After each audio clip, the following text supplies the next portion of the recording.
Hello and welcome back to my channel. In this video I'm going to strip, clean and remove the capacitor from a vintage Singer sewing machine foot pedal.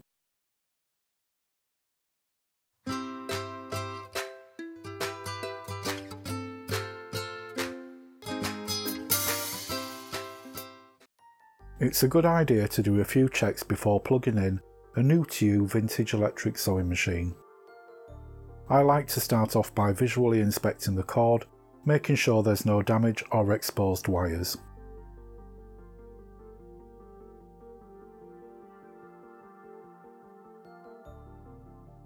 Then I check the size of the fuse in the plug.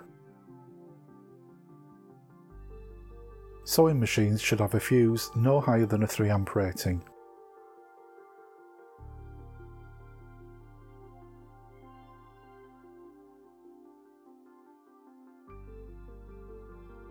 If it's a larger fuse, swap it out.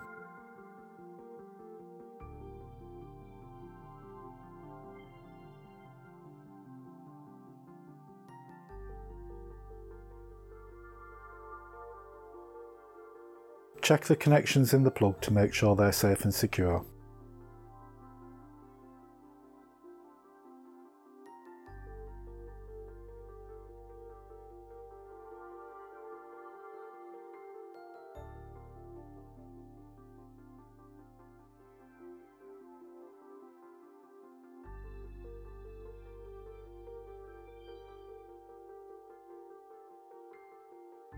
Next, I visually check the plug that goes into the machine. These are often made of Bakelite and are prone to chips and cracks. This one looks good. Now onto the pedal. The first thing I see is that the rubber feet are perished. Rubber degrades over time, first becoming soft and sticky and eventually brittle. These rubber feet are specially designed for these pedals but are readily available online. The foot pedal is held together by the screws that run through the centre of the rubber feet.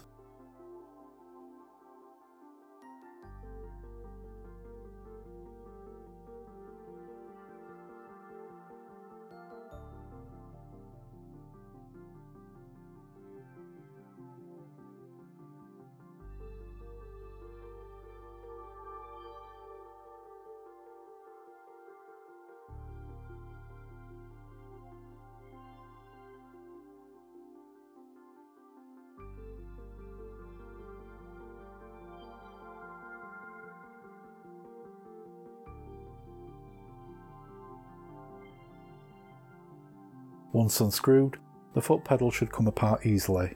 However, this one is glued solid with old perished rubber.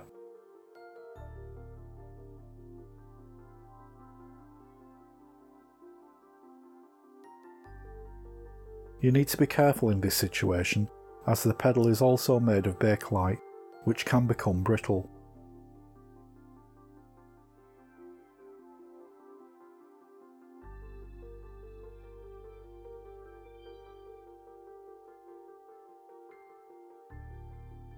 It took over 5 minutes of gentle prying and careful use of a craft knife to get this one apart.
Once open, you can see the capacitor.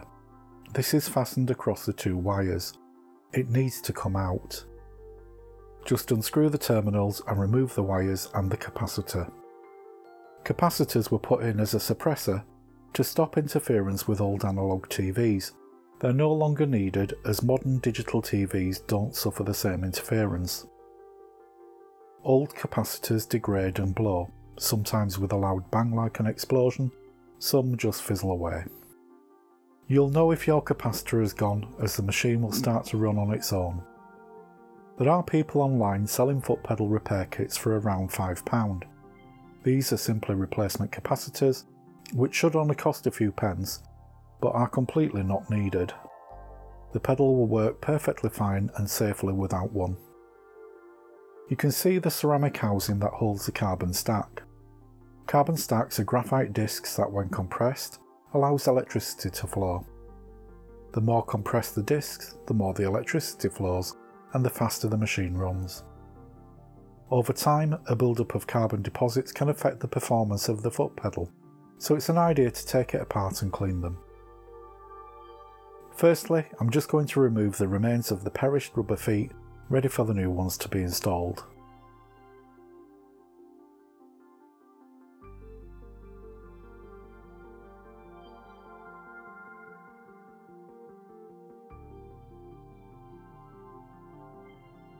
You can see when the pedal is depressed to its full extent, the plate on the front of the screw makes contact with these two brass contacts. This bypasses the carbon stack completely, making a full circuit. Next, I'm removing the two screws holding the ceramic housing to the base plate. These have cupped washers on, preventing over-tightening and damage to the ceramic.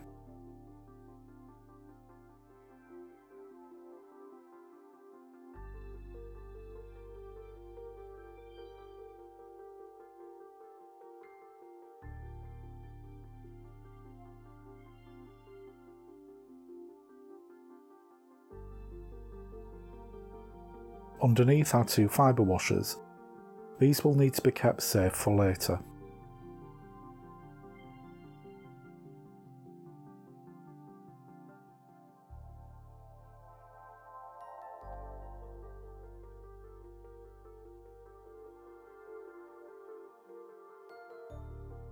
Unscrew the plunger from the end. This has the contacts that compress the carbon stack.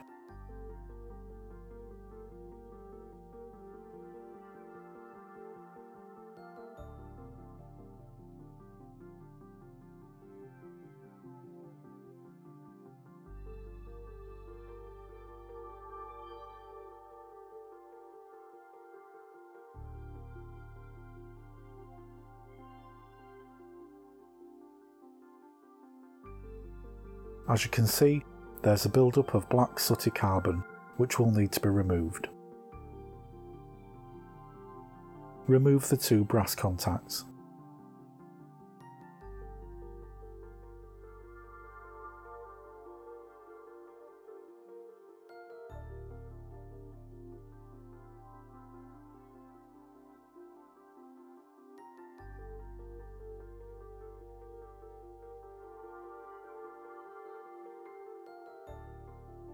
The ceramic discs are held in place by retaining rings, and these are held in place with screws hidden behind a white chalky seal. Break this out to access and unfasten the screws.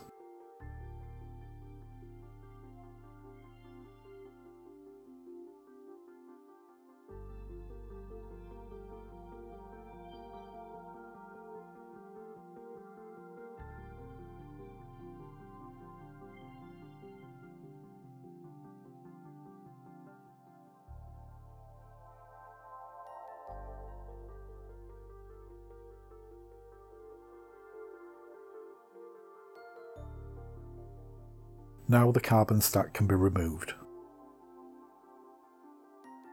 There's actually two stacks. At the top of each is a contact shaped like a bullet and a retaining ring.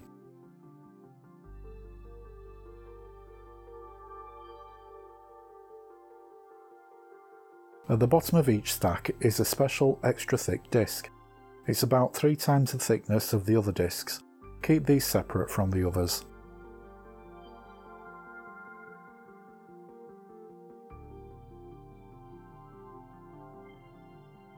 Using a piece of kitchen towel, clean off any carbon deposits on the bullet pieces.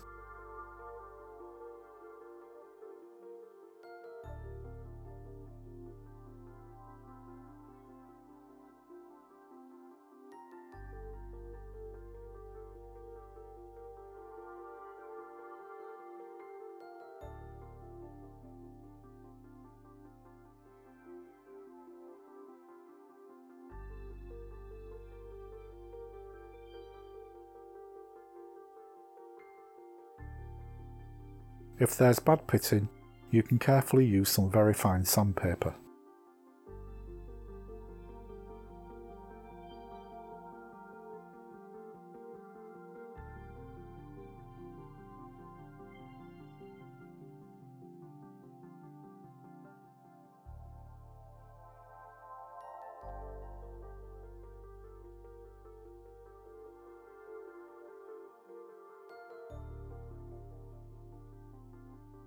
Separate the discs from the two stacks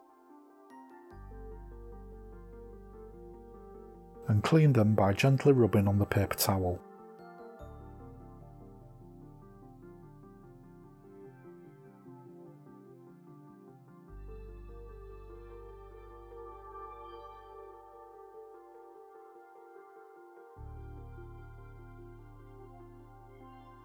These are surprisingly clean.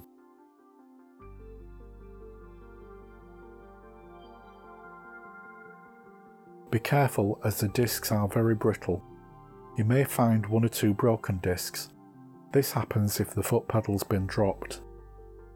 If you do find any broken ones, discard them.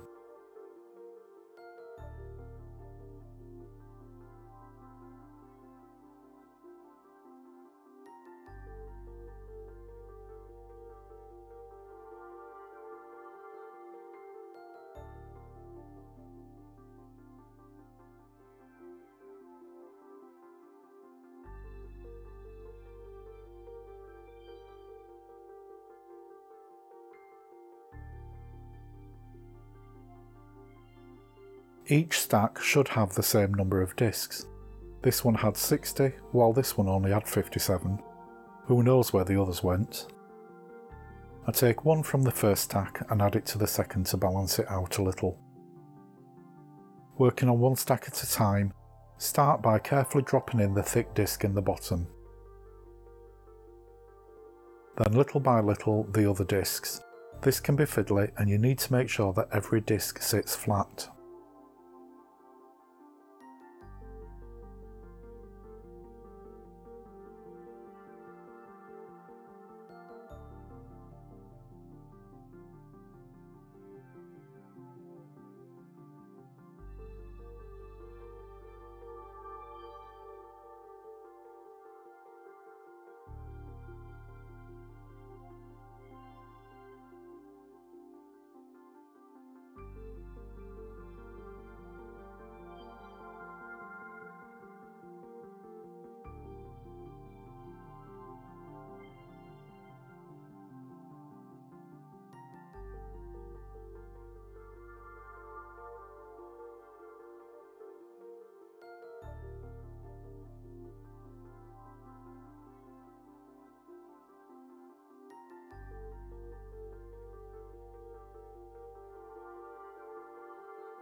Finally, place the bullet-shaped piece with the rounded part up and the retaining piece. Hold the stack in place with your finger, reinsert the screw and fasten up.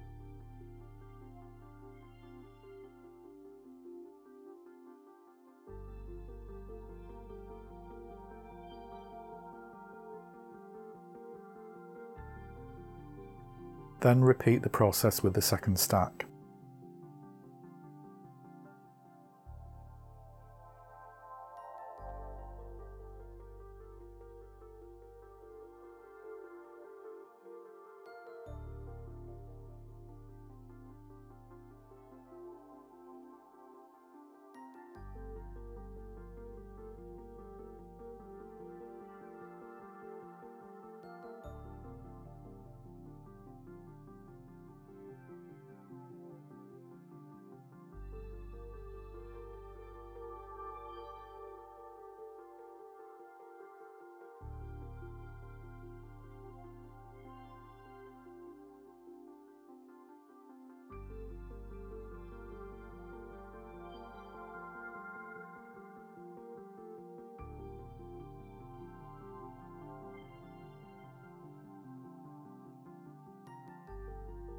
I'm using metal polish to clean up the brass contacts.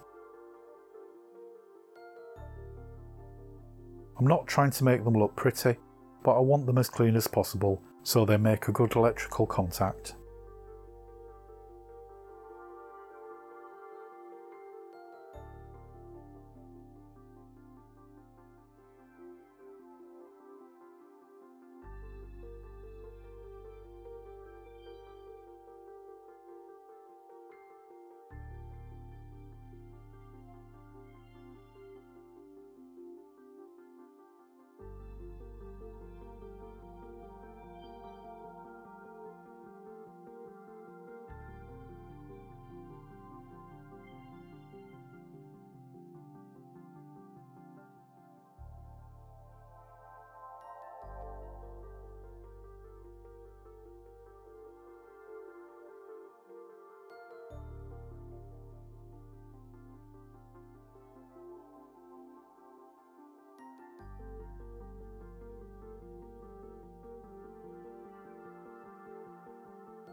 And the same with the end spring.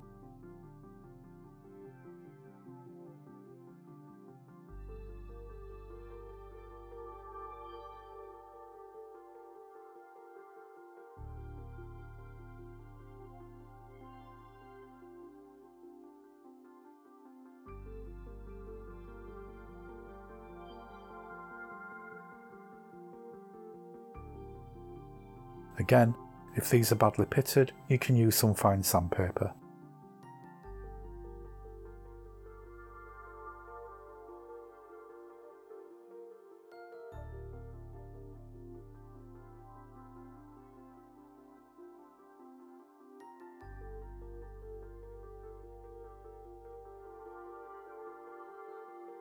Now reassemble the contact.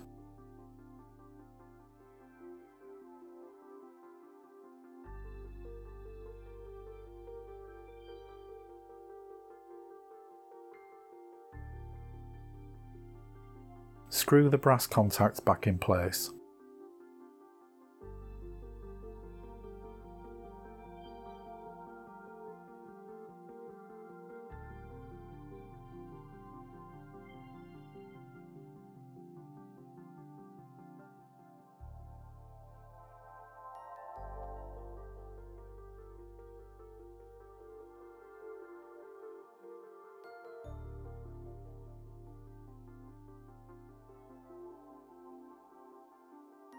Place the spring and end contact back in the ceramic housing.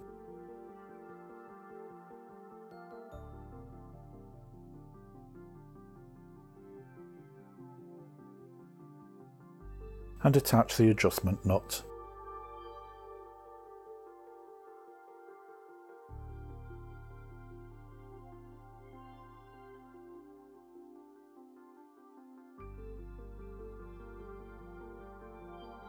Finally, the pivot lever and contact plate goes on and is screwed in place.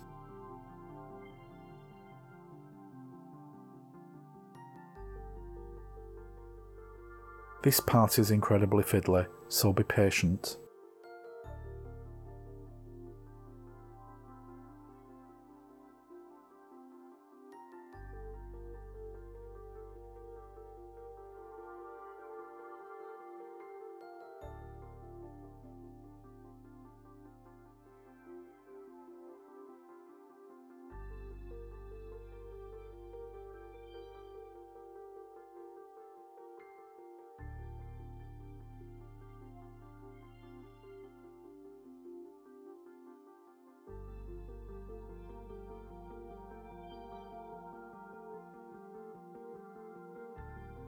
Check to make sure that when pulled fully, the centre plunger connects with the two brass contacts.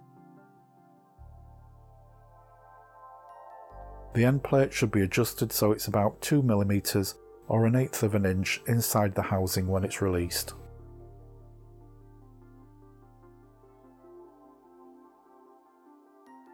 Place the fibre washers over the captive nuts in the base. Place the ceramic housing, ensuring the pivot bar sits in the notch in the base plate.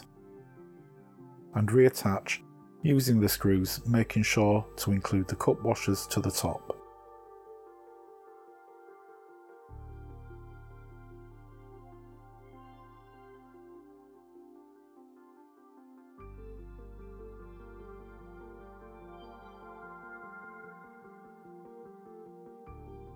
Test to make sure everything works as it should.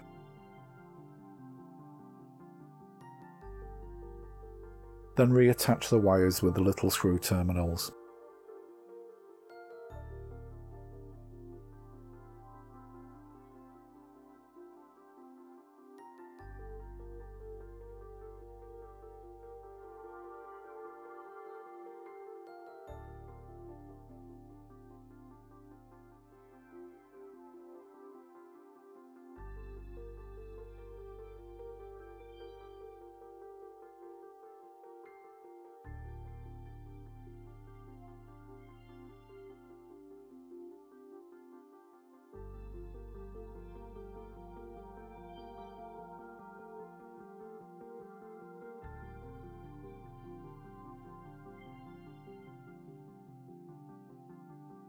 Take the rubber feet and place on each corner before fitting the cover.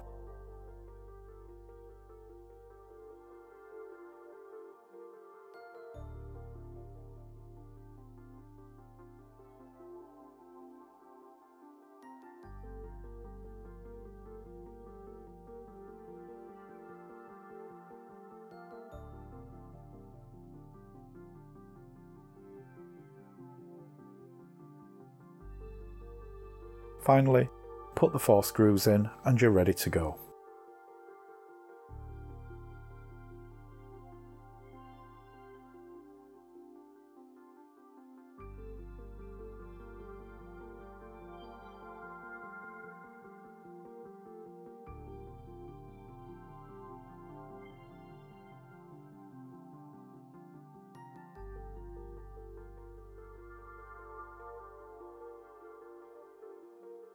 I hope you found this video to be useful.